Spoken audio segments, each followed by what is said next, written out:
안녕하세요. 미래를 설계하라. 경제잡학사전의 오혜선입니다. 코스피 지수가 전날 사상 처음 3,700선에 오른 지 불과 하루 만에 3,800선 고지를 넘을 뻔한 수준까지 수직 상승세를 보여줬는데요. 오늘 우리 지수 흐름을 살펴보면 급등세는 장중 한때 99,100원까지 올라 역대 최고가를 하루 만에 갈아치운 삼성전자가 주도했고요. 또 SK하이닉스도 주요 거래처인 엔디비아 강세의 흐름을 이어받은 듯 한때 47만 5천 원까지 상승하며 전날 기록 역대 최고가를 큰 폭으로 경신했습니다. 사그라들지 않는 이러한 불정 속에서 어떠한 정보를 봐야 할지 고민 많으실 텐데요. 고민하지 마시고요. 저희와 함께 오늘 장을 마감하고 내일 장을 대비해 보시기 바랍니다. 네, 그럼 오늘 그날 꼭 챙겨봐야 할 핵심적인 이슈들 저희 경제잡학사전에서 꼼꼼하게 알려드리겠습니다. 오늘의 경제잡학사전 유상화 전승현 아나운서와 함께합니다. 안녕하세요. 안녕하세요. 안녕하세요. 네. 간밤 뉴욕 증시, 장 초반 AI 반도체 수요 증가 속에 호실적을 발표한 TSMC 효과의 상승세를 보였으나 이후 연이은 미국 지역 은행들의 부실 대출 사례 속에 신용 리스크에 대한 우려가 불거지면서 위험 심리가 위축돼 S&P 500, 나스닥, 다우존스 3대 지수 모두 하락으로 마감했습니다. 간밤 미 증시 상황을 유상화 아나운서가 자세하게 준비했는데요. 자세한 내용 유상화 아나운서와 함께 알아보겠습니다. 뉴욕 증시와 글로벌 이슈 정리해 주시죠. 네, 미 증시 마감 시황 전해드립니다. 오늘 새벽 미국 증시는 큰 변동성 속에 주요 지수들이 모두 하락 마감했습니다. 지역은행의 부실대출 우려가 다시 불거지면서 투자 심리가 크게 위축됐고 여기에 트럼프 전 대통령의 중국 관련 발언이 시장의 불안을 자극했습니다.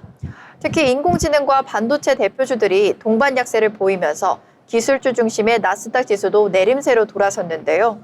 반면 경기 둔화 우려 속에서도 소비 심리 개선 기대가 반영된 일부 필수 소비재 종목은 상대적으로 선방했습니다. 이처럼 경기와 무역, 그리고 정치 변수까지 복합적으로 작용한 뉴욕 증시. 오늘은 어떤 요인들이 시장을 흔들었는지 주요 지수 흐름들을 짚어서 같이 보겠습니다. 다음으로 히트맵 열어서 오늘 미 증시 종목별 움직임 같이 확인해 보겠습니다. 오늘 새벽 마감한 뉴욕 증시는 하루 종일 향방을 잡지 못한 채 결국 하락세로 마무리했습니다. S&P 500 지수는 0.63% 내린 6,629.07의 거래를 마쳤고요. 나스닥 종합지수는 0.47% 하락한 22,562.54로 장을 마감했습니다. 다우존스 산업평균 지수 역시 0.65% 떨어진 45,952.24에 중소형주 중심의 러셀 2000 지수는 낙폭이 더 커지면서 2,467.02의 거래를 마쳤습니다. 이번 하락은 미국 지역은행의 부실대출 문제가 다시 불거지면서 2023년 실리콘밸리 은행 사태를 떠올리게 한 것이 직접적인 원인으로 꼽힙니다. 자이언스 뱅코프와 웨스턴 얼라이언스 등 주요 지역은행들의 재정 불안 소식이 전해지면서 금융주 전반이 하락세를 보였고 투자자들 사이에 신용 리스크 우려가 확산됐습니다. JP 모건 체이스의 제이미 다이먼 회장은 금융권 전반의 잠재적 위험을 경고했고 연준의 제롬 파월 회장 역시 고용 둔화와 노동시장 불확실성을 언급하면서 통화정책 불안감을 키웠습니다. 이날 장 초반엔 트럼프 대통령의 발언이 또 한 번 시장을 흔들었는데요. 그는 중국이 의도적으로 미국산 농산물 수입을 줄이고 대응 조치를 예고했습니다. 이에 중국과 관련된 교역주들이 약세를 보이면서 증시 전반에 부담으로 작용했습니다. 섹터별로 보시면 기술주가 1.5% 가까이 떨어지면서 시장 하락을 주도했습니다. 특히 엔비디아가 4.4%, 브로드컴이 3.5% 급락하면서 반도체주 전반이 부진했습니다. 반면 소비심리 회복 기대가 반영된 월마트는 4.9% 상승하면서 필수 소비재 업종을 견인했습니다. 부동산과 금융, 산업주는 1%대 상승세로 비교적 선방했습니다. 한편 필라델피아 연준 제조업 지수는 예상보다 큰 폭으로 하락했지만 미국 주택건설업체 신뢰지수는 모기지 금리 하락 효과로 지난 4월 이후 최고 수준을 기록했습니다. 이처럼 미국 증시는 경기 불안과 경제 불확실성, 무역 갈등이라는 세 가지 리스크 속에서 단기 반등의 힘을 잃고 조정을 이어간 하루였습니다. 다음으로 글로벌 이슈 살펴보겠습니다. 러시아군이 미국 우크라이나 정상회담을 하루 앞두고 우크라이나를 대규모로 공습했습니다.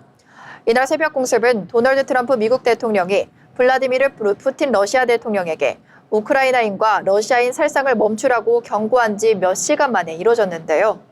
러시아 국방부는 성명에서 우크라이나의 러시아 민간 표적에 대한 테러 공격에 대해서 대응으로 킨잘 극초음속 미사일과 드론을 포함한 고정밀 장거리 지상, 공중, 해상 기반 무기로 우크라이나 군사산업 기업의 작업을 지원하는 가스 에너지 인프라 시설에 대규모 공격을 수행했다고 밝혔습니다. 젤렌스키 대통령은 17일 미국을 찾아가 도널드 트럼프 대통령과 최장 사거리 2,500km짜리 토마호크 미사일을 비롯한 장거리 무기와 방공망 지원을 논의할 계획입니다.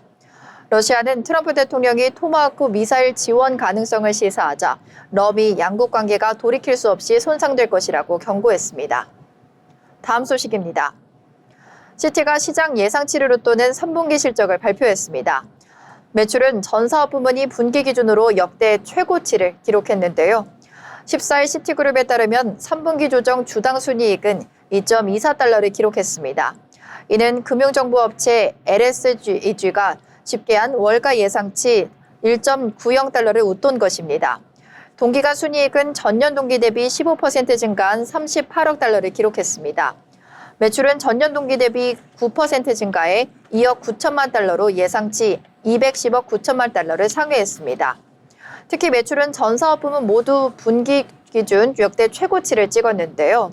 서비스 부문과 시장 부문은 각각 7%, 15% 증가했고 뱅킹 매출은 34% 급증했습니다. 제인프레저 시티그룹 최고 경영자는 신제품, 디지털 자산, AI에 대한 투자는 프랜차이즈 전반에 걸쳐 혁신과 역량 향상을 견인했다면서 분기별로 더 탄탄한 비즈니스 성과를 제공하고 수익률을 개선시키고 있다고 설명했습니다. 다음 소식입니다. 세계 최대의 반도체 수탁 생산 업체인 대만 TSMC의 지난 3분기 순이익이 인공지능 인프라 수요 급증으로 역대 최고치를 기록했습니다. 16일 영국 언론에 따르면 TSMC는 이날 실적 발표를 통해 올해 3분기 순이익이 지난해 같은 기간보다 39.1% 증가한 4,523억 타이완 달러, 한화로 약 21조 원을 기록했다고 밝혔습니다. 이는 반도체 산업 전문가 20명의 평가를 종합한 LSEG 스마트 에스티메이트 전망치인 4,177억 타이완 달러를 웃도는 실적입니다.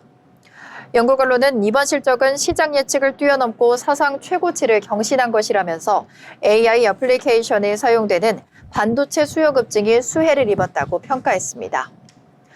다음 소식입니다. 미국과 브라질이 50% 수입관세 부과를 둘러싼 긴장 완화를 위해 고위급 협상을 진행하기로 했습니다. 15일 루이스 이나시우 룰라 다 시우바 브라질 대통령은 내일 미국에서 양국 대표 간 관세 협상 자리가 마련될 것이라면서 마우르 비에이라 외교부 장관이 마코 루비오 미 국무장관과 대화를 나눌 예정이라고 말했습니다. 트럼프 대통령은 이미 일찌감치 보호소나루 문제를 이유로 지난 7월 브라질 제품에 대해 관세 폭탄을 때리기도 했는데요. 브라질 룰라 정부를 강하게 비판하던 트럼프 정부가 대화 쪽으로 움직이고 있는 건 최근 중국이 히토류 수출 통제 강화를 예고하고 미국산 대두 수입을 중단하면서 미국의 대립각을 세우고 있는 흐름 속에 이루어지고 있습니다. 트럼프 대통령 입장에서는 브라질이 중국 쪽으로 더 치우치도록 방향치해서는 안 된다고 전략적인 판단을 내린 것으로 보입니다. 네, 이어서 M7 종목별 이슈 살펴보겠습니다. 애플이 15일 차세대 애플 실리콘 칩셋 M5를 공개했습니다. M5 칩의 통합 메모리 시스템은 M4 대비 30% 증가한 158GB 대역폭을 제공해 대규모 AI 모델의 온디바이스 실행을 지원합니다. 또한 2030년까지 제품 전 과정에 탄소 중립 목표를 달성에도 기여한다고 강조했습니다. 다음 소식은 테슬라 소식인데요. 미국 연방정부의 7,500억 달러 전기차 세액 공제 폐지로 전기차 수요 전망이 불확실해진 가운데 투자자들은 다음 주 실적 발표를 앞둔 테슬라를 예의주시 중입니다. 이런 상황 속에서 시장의 중심은 테슬라로 향해 있습니다. 테슬라는 여전히 미국 내 최대 전기차 판매 업체지만 경쟁 심화와 브랜드 가치 하락으로 시장 점유율이 지난해 말 49%에서 올해 9월 말 기준 43.1%로 떨어졌습니다. LSEG 집계에 따르면 테슬라의 3분기 매출은 전년 대비 3.5% 증가한 261억 달러로 예상됩니다. 그러나 4분기 이후 매출 둔화로 인해 2025년 전체 매출은 3.5% 감소할 전망인데요. 테슬라가 연간 기준으로 매출 감소를 기록하는 건 사상 처음입니다. 다음 소식입니다. 아마존 웹서비스가 AI 에이전트 플랫폼 베드록 에이전트 코어를 공개했습니다. AWS 인프라를 기반으로 하는 에이전트 코리아는 강력한 보안, 자동화된 운영 기능, 유연한 메모리와 도구 관리 등 AI 에이전트에 필요한 기능을 제공합니다. AWS는 AI 에이전트 및 툴 카테고리를 AWS 마켓플레이스에서 제공하면서 AI 에이전트 생태계를 확장하고 있습니다. 네, 이렇게 M7 시장 이슈 살펴봤는데요. 오늘 미증시 전반적으로 하락 마감했습니다. 금융권 불안과 경기 둔화 우려 속에서 변동성을 키우며 약세로 마감한 시장이었는데요. 다만 연준의 통화정책 방향성과 3분기 기업 실적 본격화가 되면서 이번 주 후반까지는 관망세가 이어질 것으로 보입니다. 지금까지 미증시 브리핑이었습니다. 네, 이슈가 정말 많았네요. 네. 네. 우리 유성 아나운서가 밤사이 미증시 상황을 굉장히 꼼꼼하게 분석해 주셨는데요. 지금까지 미증시 마감 상황과 글로벌 경제 이슈 유성 아나운서가 전해 주셨습니다. 자, 다음은 뭐 이슈죠? 매일매일 이슈를 자세히 분석해보는 시간입니다.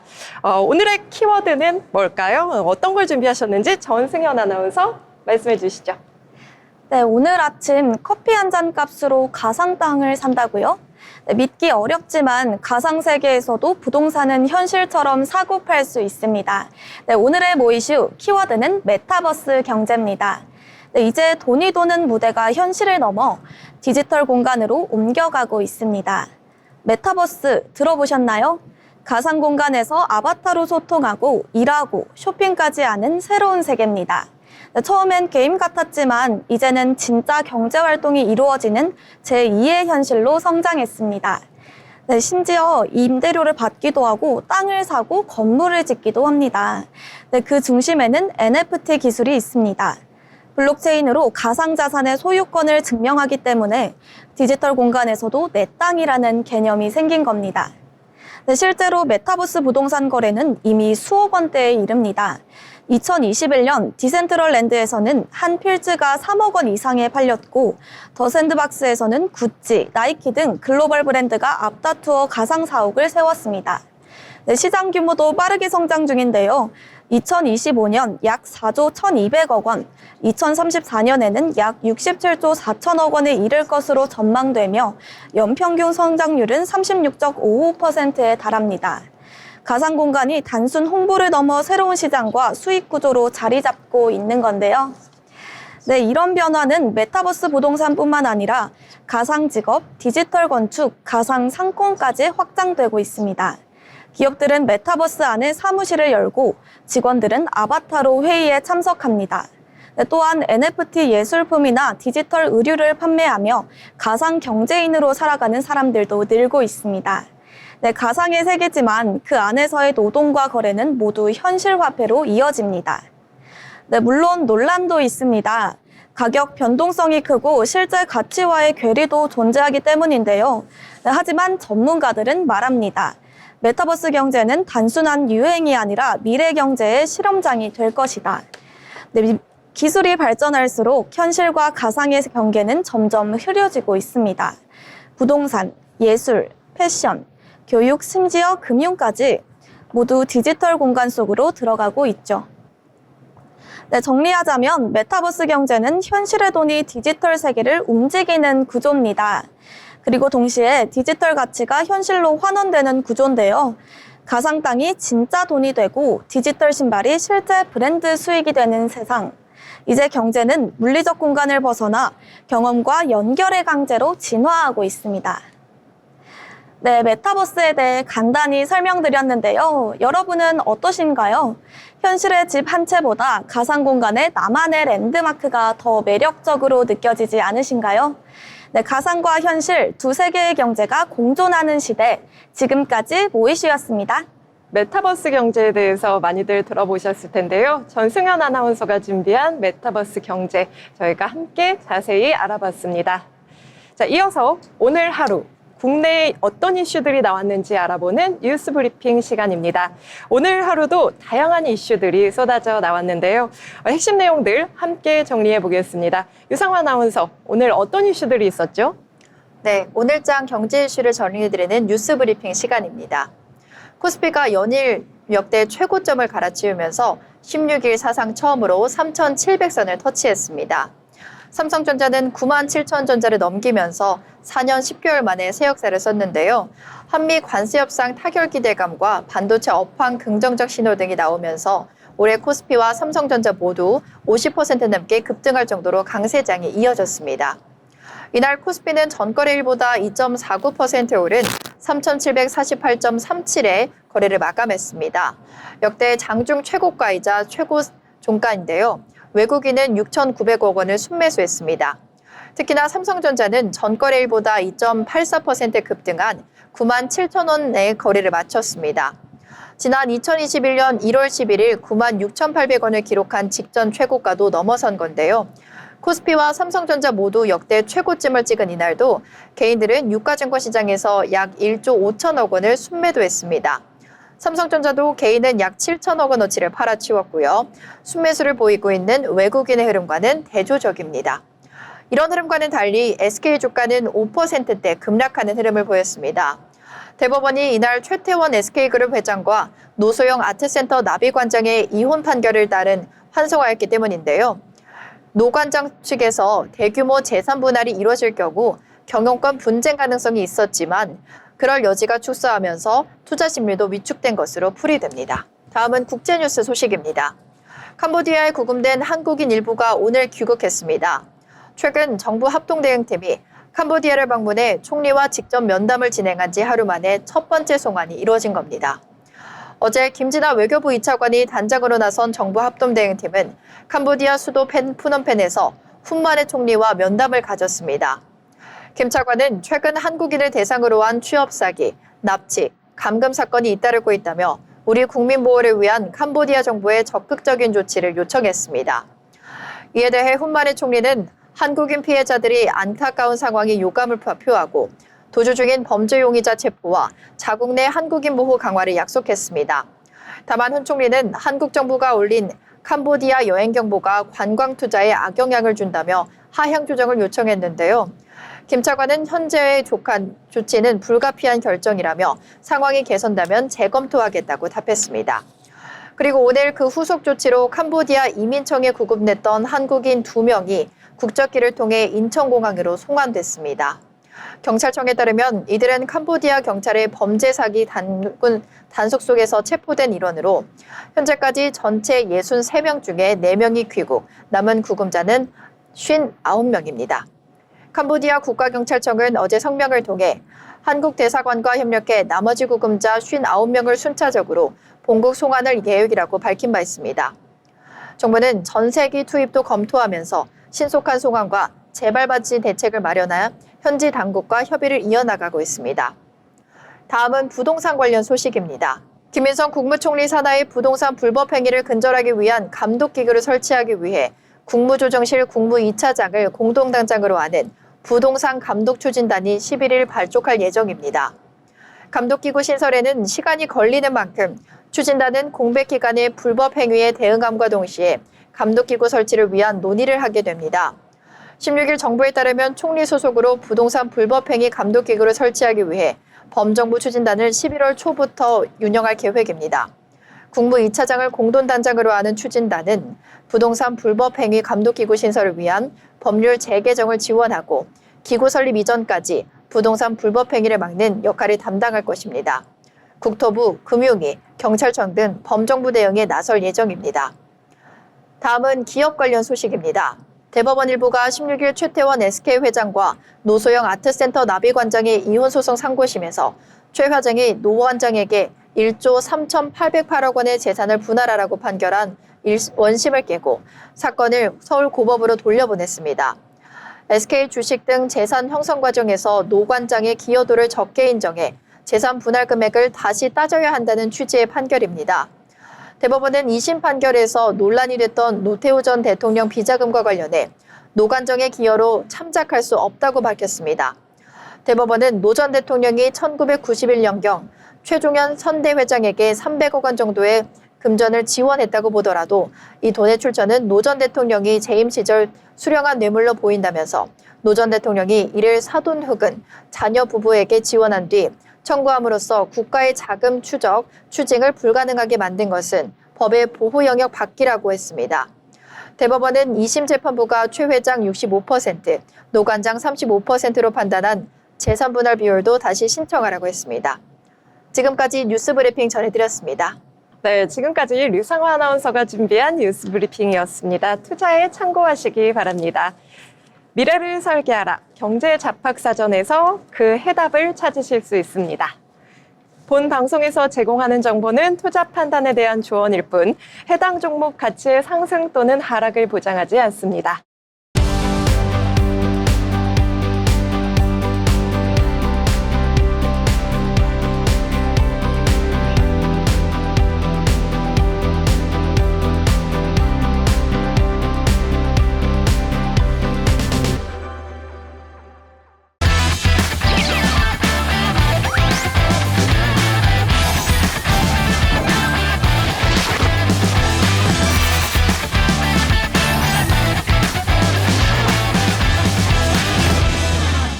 네, 이번 순서는 돈 잘 버는 고수가 되고 싶은 아나운서들과 함께 경제 주식 이야기를 나눠보는 시간입니다.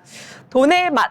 오늘 국내 주식시장은 어땠는지 함께 확인해 보겠습니다. 먼저 국내 주식시장 살펴보겠습니다. 네, 먼저 코스피 0.01% 상승하면서 3,748.89포인트 기록했고요. 개인이 3,120억 원, 기관이 1,692억 원 팔자세로 전환했고요. 외국인이 4,441억 원 사들였습니다. 이어서 코스닥 시장 859.54포인트로 0.68% 하락했고요. 개인이 989억 원, 외국인이 429억 원 사자세로 전환했고 기관이 1,245억 원 팔았습니다. 계속해서 시가총액 상위 종목 살펴보겠습니다. 네, 먼저 코스피 시장, 삼성전자와 SK하이닉스 오늘도 빨간불을 켜주며 좋은 흐름 보여줬는데요. 삼성전자가 0.2% 상승하면서 97,900원, SK하이닉스가 2.87% 상승하며 465만 5,500원으로 장을 마감했습니다. 이어서 LG에너지솔루션 역시 3.21% 급등했고요. 삼성바이오로직스 파란불을 켜주며 마감했습니다. 두산 에너지빌리티와 하나에어로스페이스 오늘 많이 빠진 모습 보여주고 있습니다. 마이너스 4.18%, 2.56% 하락하며 각각 장을 마감했습니다. 계속해서 기아, 네, 좋은 흐름 보여주고 있고요. 0.72% 상승하면서 11만 2,100원을 나타냈습니다. KB금융주도 0.26% 상승했네요. 네, 계속해서 코스닥 시총상위주 살펴보겠습니다. 알테오젠 0.23% 상승하면서 43만 3천 원으로 종가 기록했고요. 계속해서 에코프로비엠 오늘 12.59% 급등한 모습 보였습니다. 특히 우리 에코프로가 27.04% 상승하면서 거의 상한가에 가까운 모습을 나타내주고 있습니다. 이어서 레인보우 로보틱스, 페트론, 파마리서치 모두 파란불을 켜주고 있고요.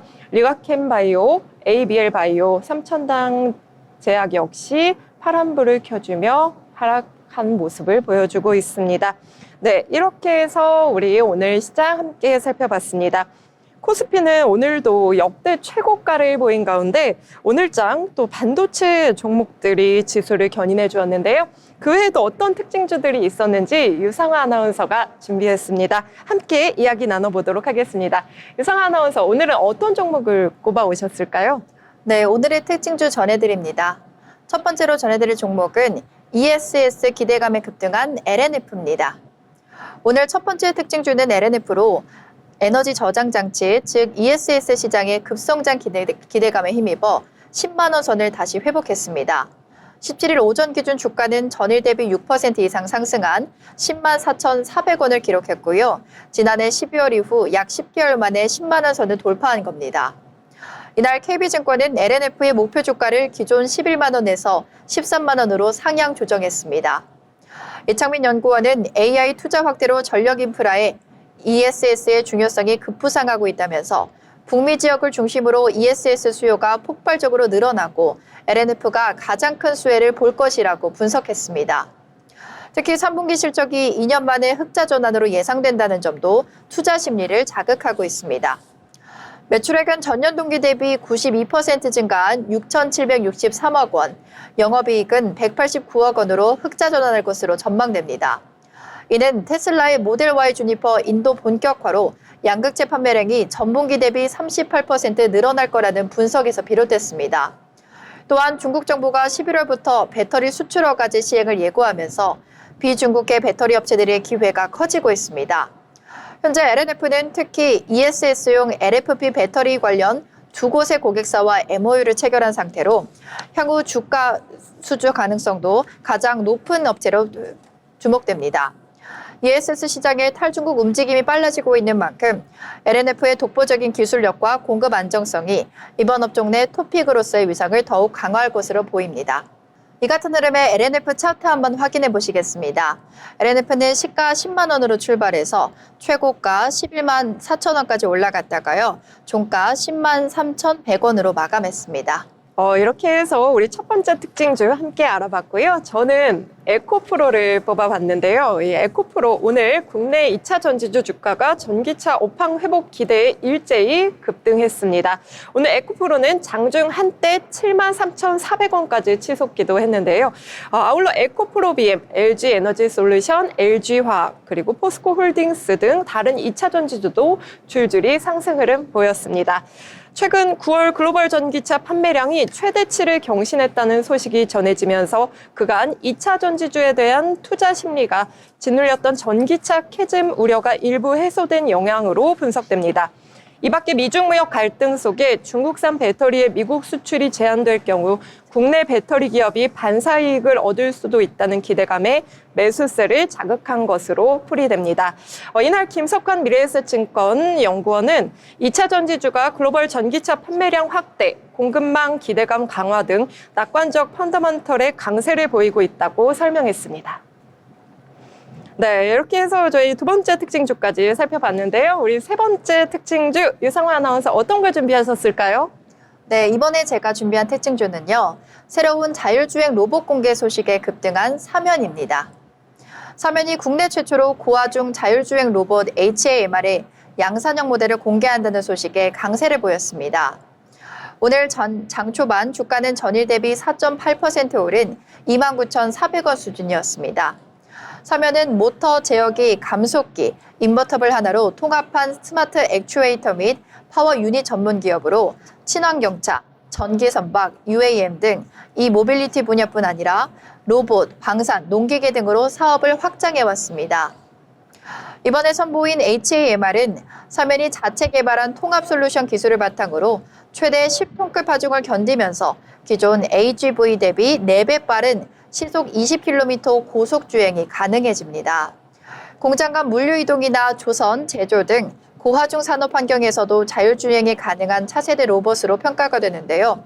사면은 오늘 11월 일산 킨텍스에서 열리는 2025 로보월드에서 HAMR을 비롯해 자율조장 이동 로봇, 방역 로봇, 순찰 로봇 등 9종의 로봇 제품과 13종의 핵심 부품을 공개할 예정입니다.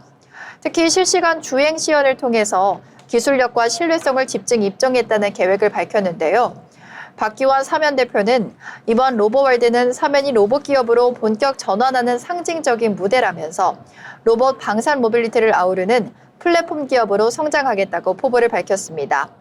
시장에서는 이번 행보를 두고 기존의 모션 컨트롤 전문 기업에서 로봇 플랫폼 중심 기업으로 변모하는 전환점으로 보고 있으며 로봇 상용화 기대감이 주가 상승을 이끌었습니다.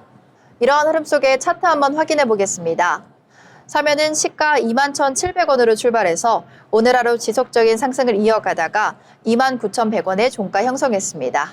네, 저는 금강공업을 준비했는데요.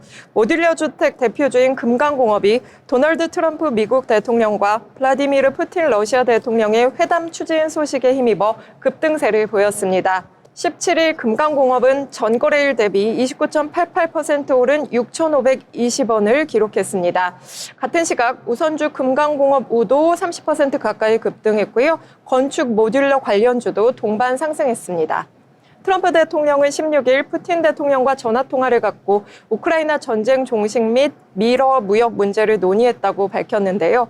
특히 금강공업은 철강 및 건설 기자재 기반의 모듈러 주택 공급 기업으로 과거에도 정부의 해외 인프라 협력 및 재건 테마와 함께 부각된 바 있습니다. 시장에서는 트럼프 정부의 우크라이나 종전 중재와 재건 논의가 구체화될 경우 금강공업을 비롯한 모듈러 건설주가 직접적인 수혜를 받을 수 있다는 기대감이 반영된 것으로 보고 있습니다. 네, 이렇게 해서 네 번째 특징주 알아봤고요. 다음 특징주 알아보겠습니다. 유상화 아나운서. 네, 이번에 제가 준비한 특징주도 우크라이나 재건 가능성에 주목을 받은 전진건설주입니다.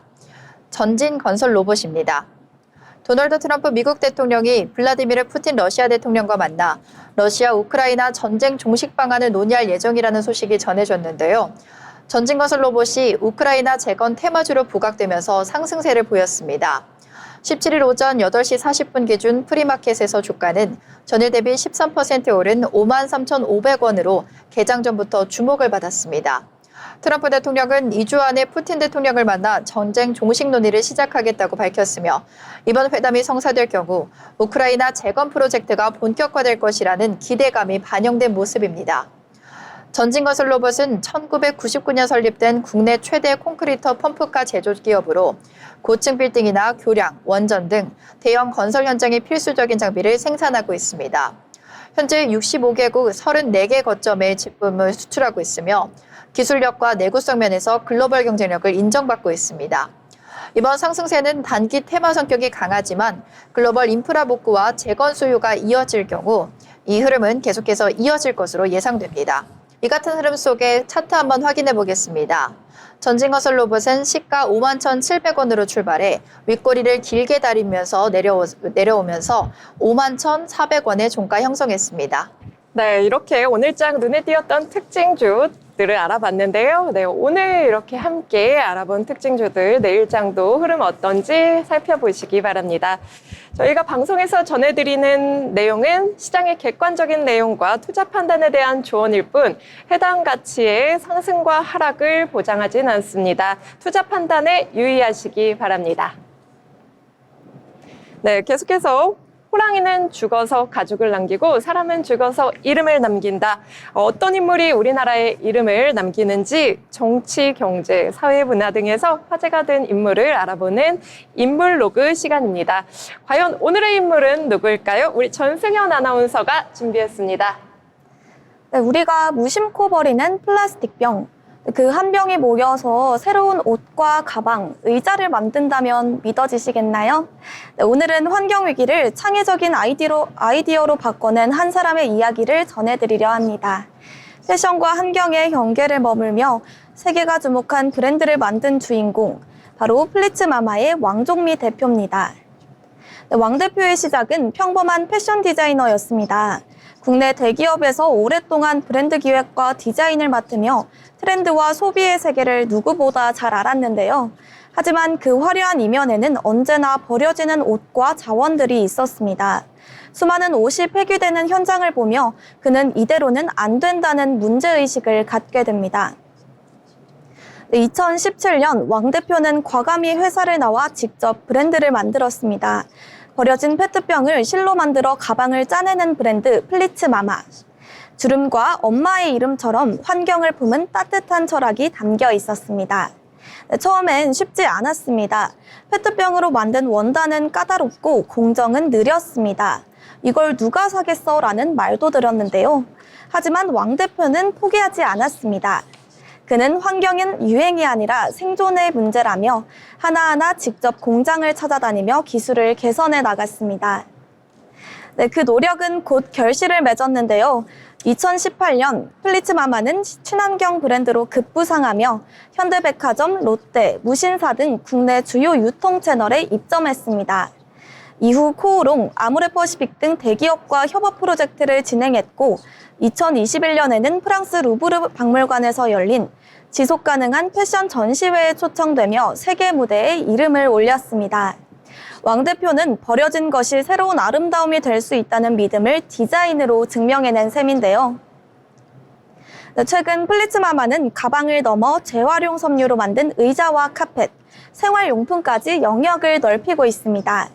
제품 하나하나에는 환경 발자국을 줄이자는 메시지가 담겨 있고 이 과정에서 지역 여성과 사회적 약자 고용까지 이어지고 있습니다.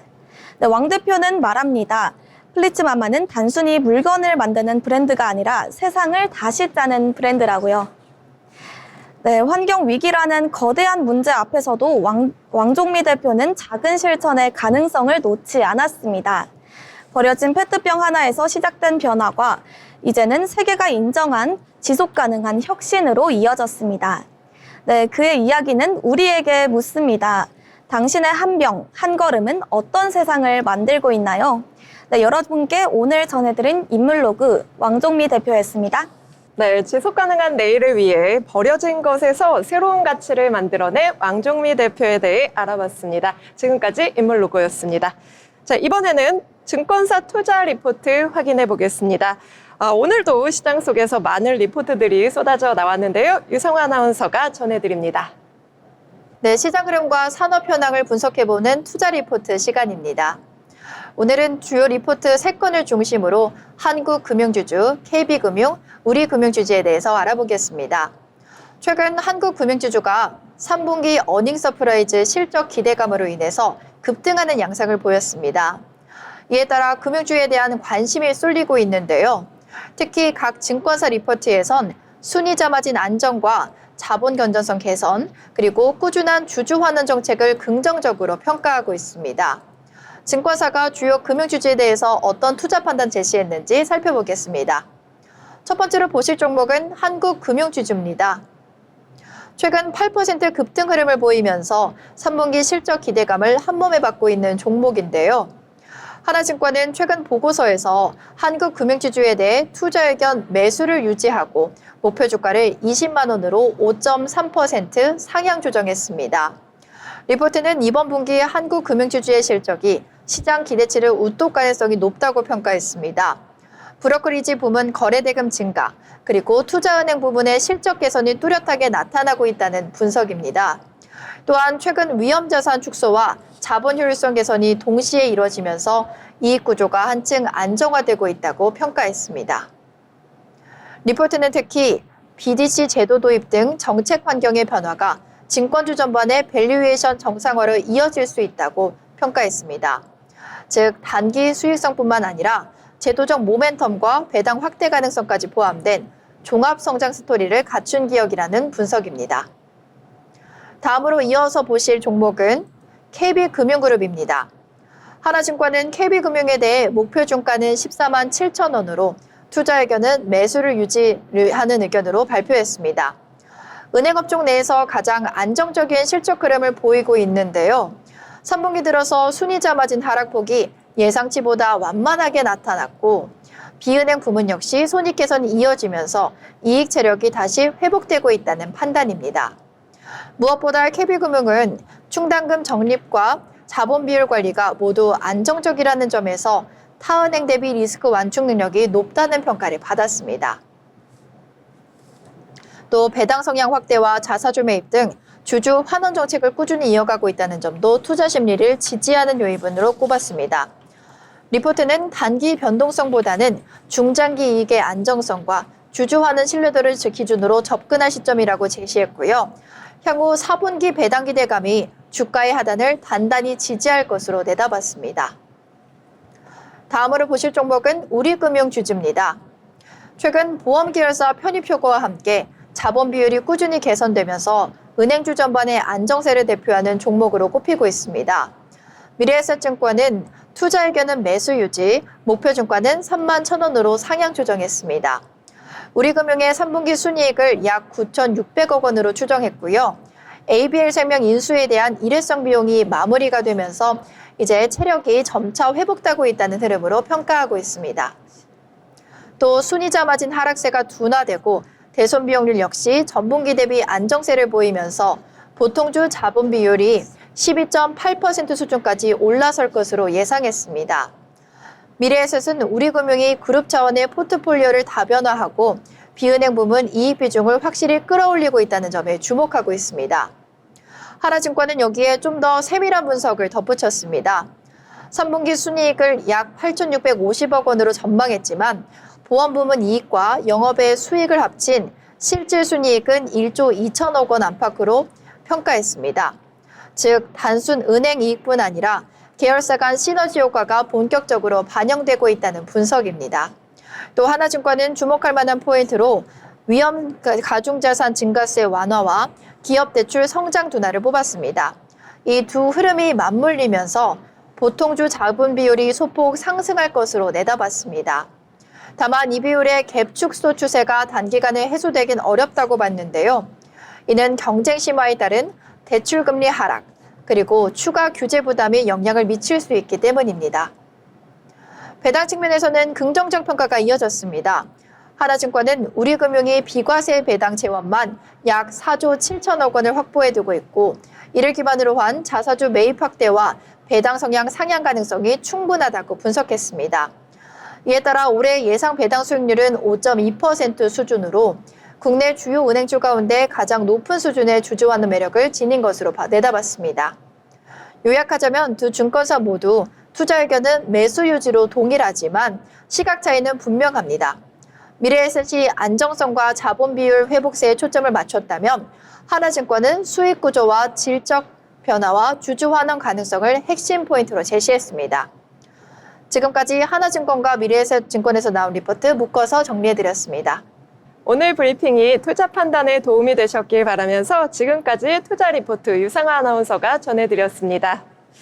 본 방송에서 제공하는 정보는 투자 판단에 대한 조언일 뿐 해당 종목의 가치의 상승 또는 하락을 보장하진 않습니다.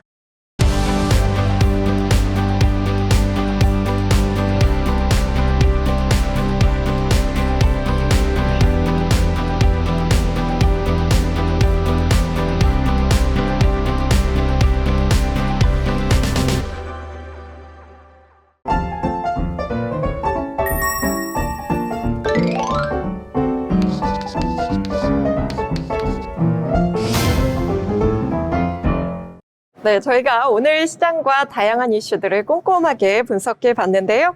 이렇게 경제 잡학사전 오늘 아나운서들과 함께 하셨습니다. 마지막 수다가 남았죠. 네, 오늘 시장 어떻게 보셨나요? 우리 먼저 유상화 아나운서. 네, 저는 오늘의 한 줄 평을 고지가 코앞이다라고 얘기하고 싶은데요. 이재명 정부 들어서면서 코스피 5천 시대를 목표를 했었죠. 근데 그 목표가 마치 순항적인 것 같습니다. 3,500선을 뚫은 지가 얼마 안 된 것 같은데 3,600을 뚫고 또 3,700까지 뚫으면서 4,000 고지가 보이고 이렇게 가다가는 정말 5,000이 올해 안에 이루어지지 않을까라는 그런 희망적인 방향이 보여서요. 고지가 코앞이다라고 정리하고 싶습니다. 네, 잘 들었습니다. 자, 그럼 이번에 전승현 아나운서는 어떻게 보셨나요? 네, 저는 오늘 한 줄 평은 타이밍이 더 중요하다라고 말하고 싶은데요. 시장은 반등을 시도하고 있지만 아직은 확신을 주는 흐름은 아닙니다. 수급이 뒷받침되기 전까진 관망이 더 유효해 보입니다.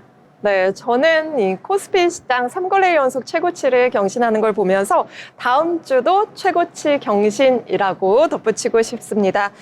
코스피 지수 4,800선, 4,900선, 5,000선까지 가기를 기대해 보겠습니다. 네, 오늘 우리 시장 속에서 다양한 내용들 함께 살펴봤고요. 잘 참고하셔서 내일을 준비해 보시기 바랍니다. 뉴욕 증시도 좀 다시 반등하기는 쉬워 보이지 않는데 함께 잘 지켜보고 대응 전략 세워드리도록 하겠습니다. 내일도 저희 방송과 함께 하시면서 미래를 위한 계획 잘 세우시기 바랍니다. 시청해주신 여러분 고맙습니다.